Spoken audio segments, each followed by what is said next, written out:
Salat menurut bahasa doa. Kenapa doa dinamakan dengan salat? Karena saat berdoa itu kita tersambung kepada Allah. Karena itu kalau ingin cepat dikabulkan doanya, maka antara lisan dengan hati mesti nyambung. Jangan lisannya baca A, hatinya ke B. Ya kan?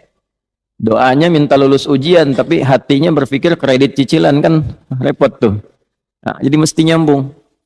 Oleh karena itu dalam sholat dilatih tersambung dulu, sehingga seluruh bacaan terkoneksi, doanya terkabul. Itu yang menjadikan seluruh nabi dan rasul itu diperintahkan sholat, dan dalam sholat mereka berdoa. Nabi Zakaria kan dikabulkan doanya saat sholat. Hunalika da'a Zakaria rabbah qala rabbi habli min ladunka dzurriyyatan thayyibah innaka sami'ud du'a. فنادته الملائكة وهو قائم يصلي في المحراب أن الله يبشرك بيحيى. Quran surah ketiga Ali Imran ayat 38 sampai 39. Ya, Nabi Musa itu saat menerima awal wahyu diperintahkan mengadu pada Allahnya lewat salat.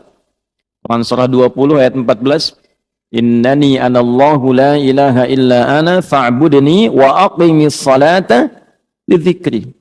Nabi Isa itu baru lahir, perintah pertamanya itu sholat.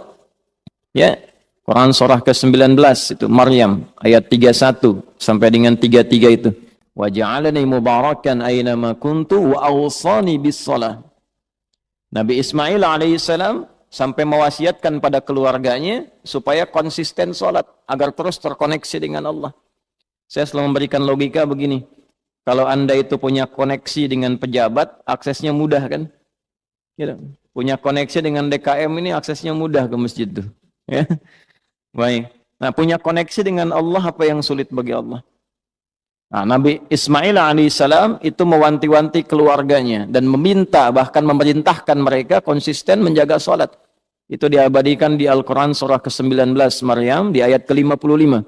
Wa kana ya'muru ahlahu bis-shalah. Dan adalah beliau itu karena kan bisa mengatakan begini di luar Al-Quran, wa amara ahlah. Tapi kadang ada kana di situ bertemu mudhari'. Ya, kana bertemu dengan mudhari' maknanya dua. Ya, yang pertama yadullu 'alal 'adah, menunjukkan pada kebiasaan. Jadi Nabi Ismail itu terbiasa meminta keluarganya mengingatkan supaya jaga sholat, jaga sholat. Nah, itu bagi orang tua muslim jadi teladan. Orang tua harus punya kebiasaan mengingatkan anaknya supaya menjaga sholat. Nah, karena di situ ahlah itu menunjuk pada setiap personnya. Kan keluarga itu ada 4 dalam bahasa Arab. Ya, 1 ailatun, 2 usratun, 3 alun, 4 ahlun. Tuh. Ailatun sifat saling mendukung dari kata aul. Kalau sudah berkeluarga, harus saling mendukung, mensupport, mendorong, membantu. Nah, jangan bertikai di lingkungan keluarga. Karena itu, pertentangan, perselisihan, permusuhan di lingkungan keluarga, itu diantara yang paling tidak disukai oleh Allah dan Rasulnya. Ya, silaturahim itu kan ayat keluarga. Di An-Nisa ayat pertama, yang sering disatukan dalam 3 ayat kan, dalam kesempatan Jumat itu. Ali Imran itu, kemudian An-Nisa, satu lagi di surat yang ke-33 Al-Ahzab di penghujungnya, kan?